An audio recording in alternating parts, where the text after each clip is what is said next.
Olá, começa agora mais um Em Dia com a Saúde, um espaço dedicado a informações de qualidade, com entrevistas com os melhores profissionais da medicina. O tema de hoje é tromboembolia pulmonar. Você conhece esse problema de saúde? Sabe dos riscos? É hora de saber tudo isso no programa que começa agora.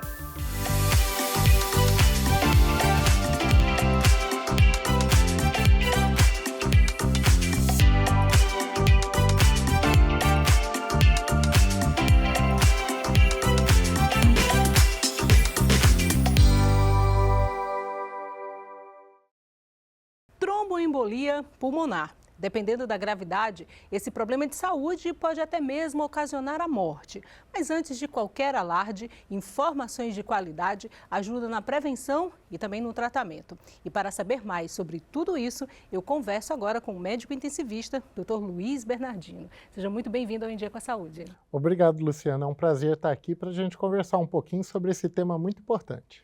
Doutor, primeiro eu queria que você falasse um pouquinho sobre essa palavra que é tão complexa e difícil de dizer, tromboembolia pulmonar. O que ela significa? Perfeito. Fica mais fácil a gente entender o significado se a gente fragmentar essa palavra. Então, trombo vem de coágulo, de trombo, de formação de coágulo, aquelas bolotinhas de sangue quando saem do vaso, né? Então, isso é o trombo. Embolia é de entupimento, tipo êmbolo de seringa, né? Que entope ali, obstrui. E pulmonar de pulmão. Então, quando a gente fala de tromboembolia pulmonar, Luciana, nós estamos falando de uma doença, de um cenário clínico em que ocorre a formação de coágulos entupindo vasos pulmonares. Isso afeta a circulação de sangue dentro dos pulmões, consequentemente, afeta a oxigenação do sangue. Afinal de contas, os pulmões fazem exatamente isso, né? Oxigenar o sangue que passa por ali. Então, essa formação de coágulos que entopem os vasos sanguíneos pulmonares leva a essa queda da oxigenação e levando a um quadro que pode ser até fatal.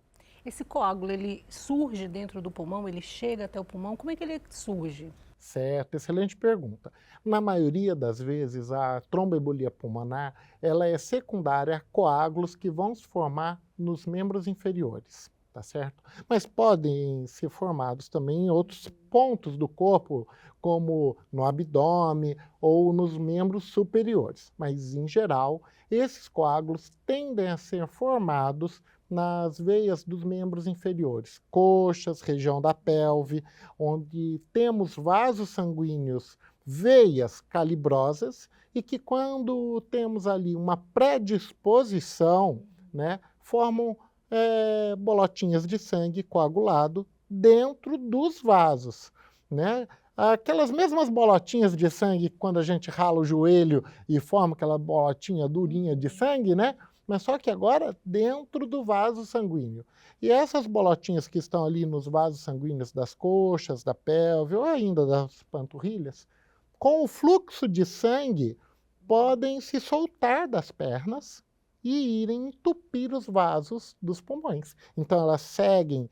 Quando elas estão só nas pernas, é o que a gente chama de trombose, trombo. Ose é de doença. Trombose é a doença que forma trombos. Então, trombose venosa, que é de veias profundas. Então, trombose venosa profunda consiste na formação de coágulos, dessas bolotas de sangue, nas veias profundas, em geral, dos membros inferiores. Se esses coágulos se soltam, eles sobem pelas veias, vão para a veia cava, que é uma veia bem calibrosa que nós temos, passam pelo coração e vão entupir os vasos pulmonares, que são vasos muito fininhos. Só que esses coágulos grandes podem entupir esses vasos, prejudicando assim a oxigenação e até mesmo a circulação. Doutor, então tem uma ligação direta entre a saúde venosa e a formação desses coágulos? Ah, sem dúvida, sem dúvida. Então, nós temos a famosa tríade de Virchow, que consiste no seguinte: se eu tenho doença, um problema, um comprometimento, uma lesão endotelial. O que é lesão endotelial? Imagine assim, as veias são como tubulações, né, que drenam o sangue do corpo até o coração. Tá. Essas veias, essa tubulação, na parte interna, ela é revestida por uma pelezinha ali, digamos assim, por células que formam ali o endotélio.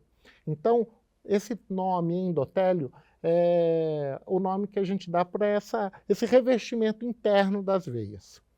Então, esse revestimento interno, se ele está machucado, que é o que a gente chama de lesão endotelial, ali o corpo vai tender a tentar cicatrizar, né? Ele está machucado. Esse processo de cicatrização na lesão endotelial tende a formar trombos.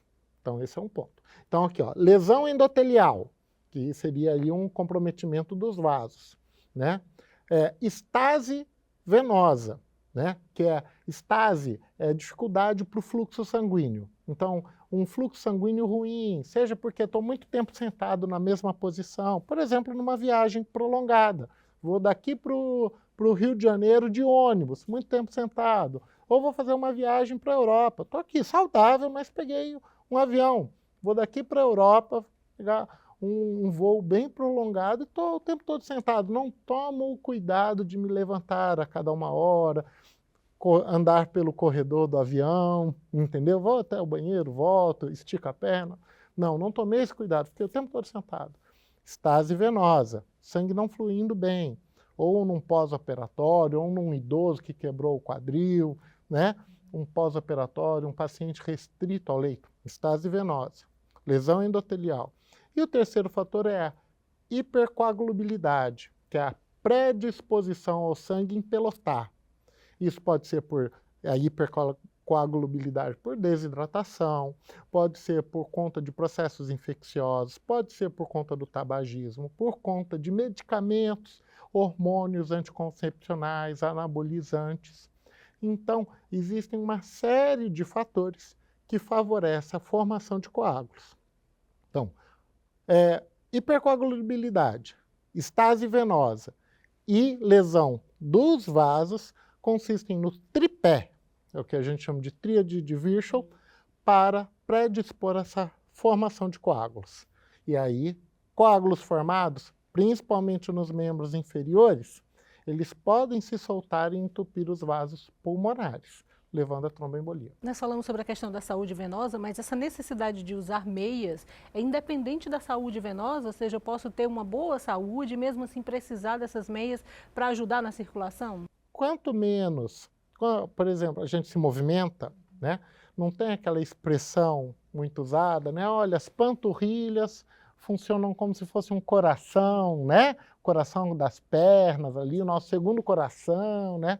Por quê? Quando a gente faz o movimento de para baixo, para cima, o movimento de andar, de caminhar, de subir uma escada, a gente movimenta a panturrilha, certo? E a panturrilha contrai ali o músculo da panturrilha, bombeando o sangue também para cima, ajudando a bombear o sangue da perna para cima. Quando a gente se movimenta pouco, esse sangue já não circula tão bem ali, né? Então, as veias começam a se dilatar e acumular sangue. Vai tendo um represamento, como se fosse um trânsito, né? Imagina, olha, tem um estreitamento aqui, né? Então, eu com a perna dobrada há muito tempo, eu estou causando aqui um estreitamento na minha avenida. Vai dando um trânsito venoso aqui. O sangue não consegue fluir bem. Como se eu tivesse estreitado um carro batido numa avenida. Antes daquele acidente vai ter, então, congestionamento. Congestionamento venoso, digamos assim. Tá bom. O que a meia de média compressão faz? No que eu boto a meia de média compressão, eu estou apertando a minha panturrilha com a meia. Tanto que a meia que funciona não é aquela meia frouxinha, é exatamente aquela meia ruim de botar, aquela meia que precisa de ajuda, que tem que puxar para cá, puxar para lá, que ela fica bem apertada. Porque no que ela fica bem apertada, o sangue não tem aonde se acomodar. Então ele flui mais rápido e ele sobe melhor. Então não acumula na perna, não dilata a veia, não favorece a estase, ao congestionamento venoso, digamos assim.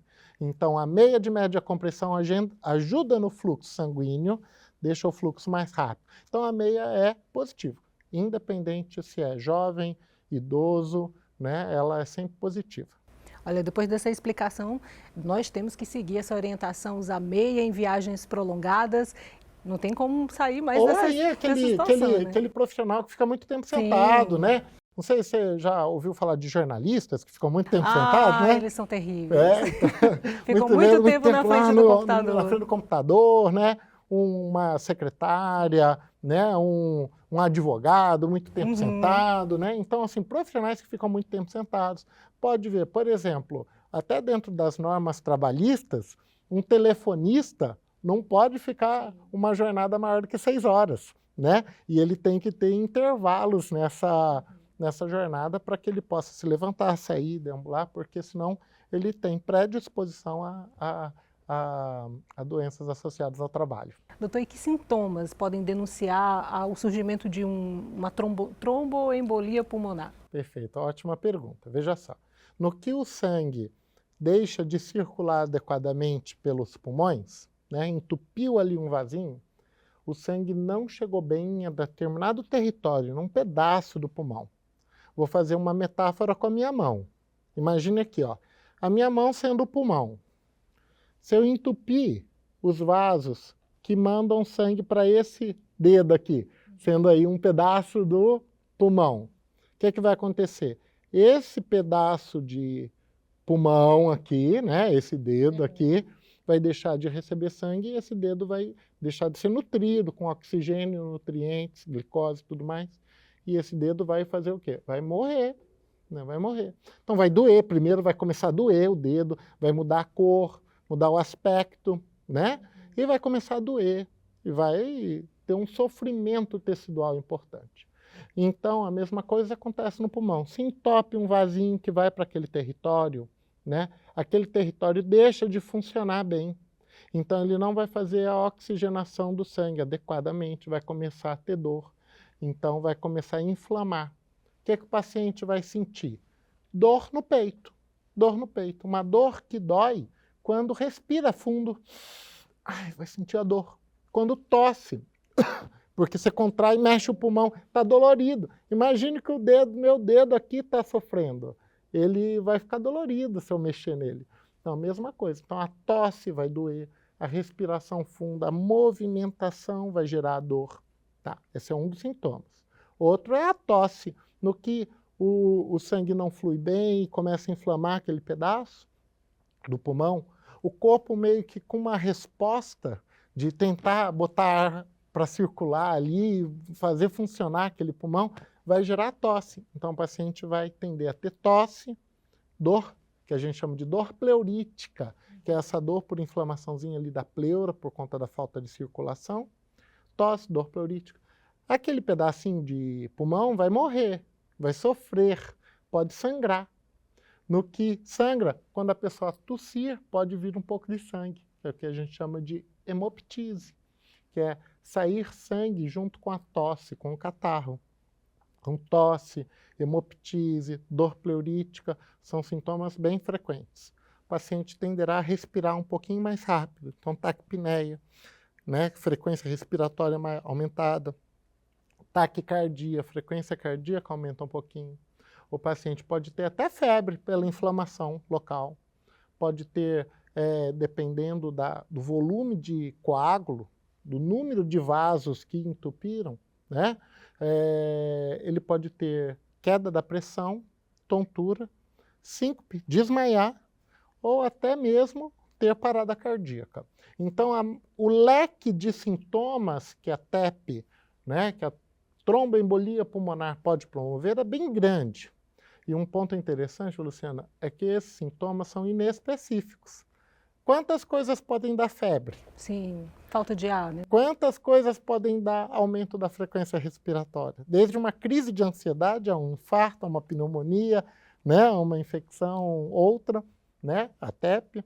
Quantas coisas podem aumentar a temperatura, a frequência cardíaca, respiratória, da dor no peito, desde um estiramento muscular a um infarto, né? Então, cabe ao médico ter a percepção e juntar aquele conjunto de sinais e sintomas com os fatores de risco, com a história bem coletada, né? Então, como os professores clássicos de medicina sempre falam, né? A clínica é soberana. Então, a partir dos dados clínicos, da história do paciente, do que ele se expôs e de como ele está se sentindo, que o médico vai levantar a hipótese para poder fazer o diagnóstico.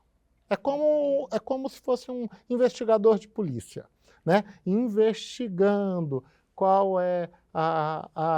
quais são as evidências daquela doença.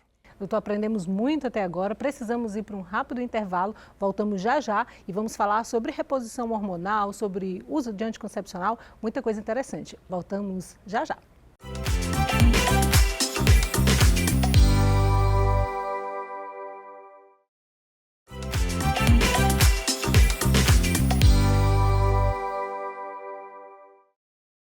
Voltamos com mais um bloco do Em Dia com a Saúde. Eu continuo conversando com o doutor Luiz Bernardino, falando sobre tromboembolia pulmonar. Doutor, nessa volta de intervalo, eu queria falar sobre a questão da reposição hormonal e também do uso do anticoncepcional. São riscos? São fatores de riscos? Sim, como a gente comentou, existem vários fatores que podem predispor à tromboembolia pulmonar. Alguns desses fatores vão favorecer a hipercoagulabilidade, que é o aumento da capacidade do sangue em coagular, né? Então, dentre esses fatores, um componente importante é a reposição hormonal, o uso de anticoncepcionais. Os hormônios esteroides, né, sejam hormônios estéticos ali do pessoal das academias, né, os marombeiros, né, que querem usar hormônios para aumentar ali a massa muscular, né, seja por conta da reposição hormonal, né, em determinadas faixas etárias da mulher, seja por conta do uso de anticoncepcionais orais, que são hormônios exógenos, né, hormônios extras que estão sendo colocados no corpo do indivíduo. Então, nesse tipo de cenário, a gente aumenta a produção de alguns elementos procoagulantes. Eu costumo dizer o seguinte: Papai do Céu fez a gente da seguinte forma, com um órgão líquido, que é o sangue, um órgão muito importante. Por que é um órgão líquido? Porque ele tem células, tem uma série de elementos ali, e o papel do sangue é ser líquido, ele fluir carregando oxigênio e nutrientes, e hormônios e tudo mais. Então, é um órgão líquido. Só que esse órgão, ele não pode vazar, né? Ele tem que ser líquido para fluir e ele não pode vazar. Então, o Papai do Céu botou lá na nossa receita, dentro do sangue, elementos que garantem que esse sangue fique líquido, que ele não empelote dentro dos vasos. Mas, ao mesmo tempo, ele sabe que a gente pode se machucar. E se machucar, ele tem que empelotar, para não vazar. Eu me cortei, para não ficar vazando o meu sangue todo por aquele corte, a gente tem elementos que vão fazer o sangue empelotar. Então, são os elementos procoagulantes. Então, os elementos anticoagulantes, que garantem que o sangue fique líquido, e os procoagulantes estão em equilíbrio no nosso sangue o tempo todo, para manter esse estado funcional, certo? Líquido enquanto está dentro do vaso, se tiver lesão do vaso, furou o vaso, ele vai empelotar e tampar o buraco. Tá, bacana. Algumas coisas vão mexer nessa balança, nesse equilíbrio. Então, os hormônios, sejam por conta de um anticoncepcional, uma reposição hormonal terapêutica ou uma reposição hormonal estética, vão pesar na balança, na parte de elementos procoagulantes, favorecendo o sangue a empelotar. Por isso que quem faz reposição hormonal tem maior chance de formar esses coágulos. Algumas combinações são bem preocupantes. Então, por exemplo, o pessoal faz reposição hormonal e é um anticoncepcional oral e ainda fuma, porque o cigarro também é procoagulante. Inclusive o eletrônico. Também o eletrônico, né? Então, as substâncias que estão ali no cigarro aumentam ali a capacidade do sangue empelotar, digamos assim. Então, isso é procoagulante. Então, ó, o a pessoa fuma e usa anticoncepcional ou reposição hormonal para academia, né? Tá, 2 fatores. Aí, por exemplo, ainda por cima foi fazer uma viagem prolongada e não tomou os seus cuidados aí de movimentação e tudo tal. Então, 3 fatores. E ainda por cima, por exemplo, teve aí um acidente, caiu de bicicleta, caiu da escada, ou então uma lutadora, faz luta. Olha só, faz atividade física, mas luta, mas está tomando pancada, isso, aquilo. Então, essas pancadas fazem a lesão endotelial, machucam os vasos por dentro por causa da pancada. Por mais que a atividade física seja saudável, você entendeu? Mas está tendo uma combinação de fatores, está dando para entender? Lesão endotelial, fatores predisponentes, estase sanguínea, a viagem prolongada, o cigarro. E aí a pessoa bebeu pouca água, desidratou, o sangue ficou mais concentrado, favoreceu mais a coagulação. Então, esse conjunto de fatores pode predispor. E quem costuma beber pouca água são os idosos, né? Eles acabam diminuindo o consumo, também é risco, né? E também, além de beber pouca água, né? Porque a gente costuma dizer o seguinte, nós, né, temos sensor de sede no cérebro. No nosso cérebro tem um sensorzinho de sede, tá? Então, quando a gente está com baixa da quantidade de água e subir o sódio, esse sensor ativa e gera a sede, que a gente vai. Quanto maior é a desidratação, mais sede dá. Tem hora que você está alucinado que você quer beber água, né? Então, mais sede dá. Só que esse sensor, com o passar da idade, vai perdendo a sua sensibilidade. Pode ver que o idoso, se você não lembrá-lo de beber água, ele passa o dia todo sem beber água. Então, olha como é importante lembrar o idoso de beber água, estar ofertando, falar para ele beber mesmo sem sede. Porque o problema não é que ele está esquecendo de beber água, é que o sensorzinho de sede dele não está funcionando como qualquer sensor com a idade, né? Com o tempo, né? Deixa de ser tão fiel. Bom, sendo assim, o idoso ele bebe menos água. Junta com isso o quê? O idoso muitas vezes se movimenta menos. Junta com isso o quê? O idoso às vezes toma um monte de remédios, dentre eles às vezes um diurético por conta da pressão, por conta do coração, por conta do rim, que desidrata mais, que mexe com a coagulação, né? O idoso muitas vezes faz a reposição hormonal, né? O idoso muitas vezes tem câncer, que é uma outra doença que aumenta a chance de trombose. Então, isso tudo em conjunto é uma bomba relógio, né? Independente da idade, obesidade é um fator de risco. Sim, a obesidade vai ser pró-inflamatória, né? Então, a pessoa obesa tem uma tendência a ter inflamações, né, mais intensas, né? Não é só na trombose, mas a gente vê que o paciente obeso vai ter risco maior aí para AVC, para infarto, para os eventos tromboembólicos, né? Às vezes a resposta diante de uma sepse é pior no obeso. Então, a obesidade é algo que a gente deve combatê-la com orientação médica direitinho, com hábitos de saúde que vão levar a uma alimentação mais saudável, atividade física e redução de peso, porque a gordura visceral e a gordura abdominal prejudicam muito o indivíduo. Pessoas jovens, praticantes de exercício, também estão sujeitas a isso, né? Não só o idoso, não só o obeso, porque é muito mais uma questão de comportamento, de ficar muito tempo sentado, né? Sim. Então, a gente pode ter um evento tromboembólico mesmo em alguém que tome todas as medidas corretas, que faça tudo certinho, que não fume, que não se desidrate, se hidrate direitinho, não faça reposição hormonal, tenha uma vida ativa, use meia, e ainda assim fez trombo. Não fuma, não tem nenhum fator de risco evidente, né? Ainda assim tem trombose. Meu Deus, como que acontece isso, né? Sim. Por que isso? Porque lembra que eu falei? Tem a tríade de Virchow, lesão endotelial, estase sanguínea. Eu posso não ter lesão endotelial, eu posso não ter estase sanguínea, porque eu estou me movimentando. Mas a hipercoagulabilidade, que é essa capacidade do sangue coagular, empelotar, ela pode ser secundária a fatores externos, como a gente citou, medicamentos, hormônios, desidratação e tarará, mas ela pode ser também predisposta por conta da nossa receita. Lembra que eu falei que o Papai do Céu fez a gente com um equilíbrio entre fatores procoagulantes e anticoagulantes no sangue?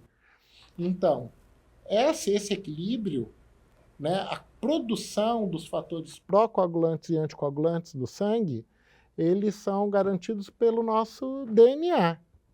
O DNA, a nossa receita. Né? Então diz, ó, quanto que tem que ter disso, quanto tem que ter de aquilo, quais são a quantidade desses elementos. Alguns pacientes possuem trombofilias. São doenças hematológicas, né? Não tem especialidade de hematologista, né?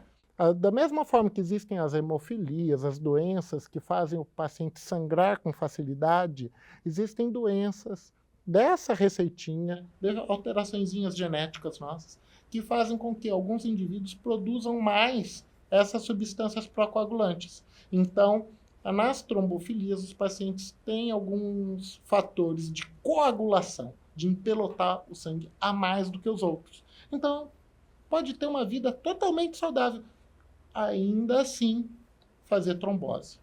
E vão ser atendidos muitas vezes pelo médico intensivista, que é a sua especialidade. Sim. Queria que você falasse um pouquinho para quem está em casa, o que esse médico faz, qual é a especialidade, especialização que ele precisa ter? Sim, o médico intensivista é o especialista em pacientes graves, né? Então é o especialista que vai estar atuando em UTI ou numa emergência, né? Mas digamos assim que a sede do intensivista é a UTI, a unidade de tratamento intensivo, onde a gente vai tratar o paciente grave.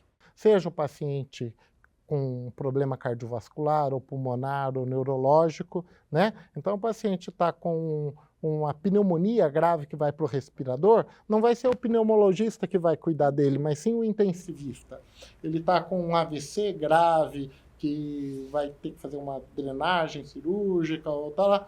Depois, no pós-operatório, ele vai para onde? Para a UTI, onde o intensivista vai cuidar. Então, o intensivista é o especialista no paciente grave. A formação do intensivista é qual? Né? Em residência médica, nós fazemos primeira residência, uma residência de base, né? Então, se formou como médico, depois que eu me formei como médico generalista, você pode fazer ou dentro da carreira de intensivista, ou clínica médica, residência 2 anos de clínica médica, ou então de anestesia, ou então de cirurgia. E depois dessas residências, clínica, anestesia, cirurgia, pode fazer a residência de terapia intensiva, né?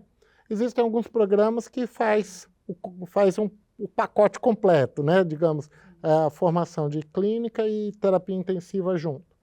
E aí, nessa formação, ele vai ser o clínico que cuida do paciente clínico geral, só que grave, né? Com o diabetes muito descompensado, ou com uma pneumonia muito grave, que precisa do respirador, a insuficiência renal, que precisa de hemodiálise, que está muito grave, o rim prestes a parar de funcionar ou não funcionando, do coração que não está bombeando o suficiente para a pessoa ficar viva. Então, é o cenário, ou mesmo com uma trombose ofertando risco de parada cardíaca ou de não oxigenação pulmonar, e aí entram aí as tromboembolias pulmonares que o intensivista atua.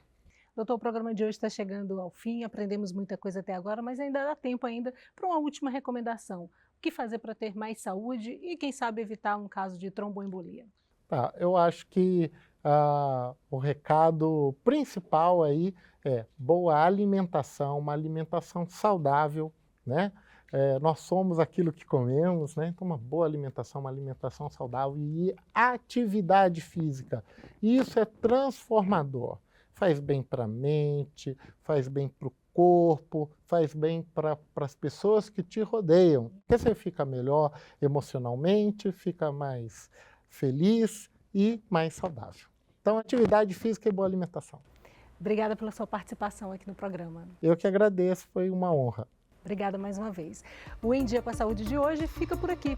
Lembrando que você pode mandar dúvidas ou sugestões para o endereço que aparece aqui na tela. O programa de hoje está acabando.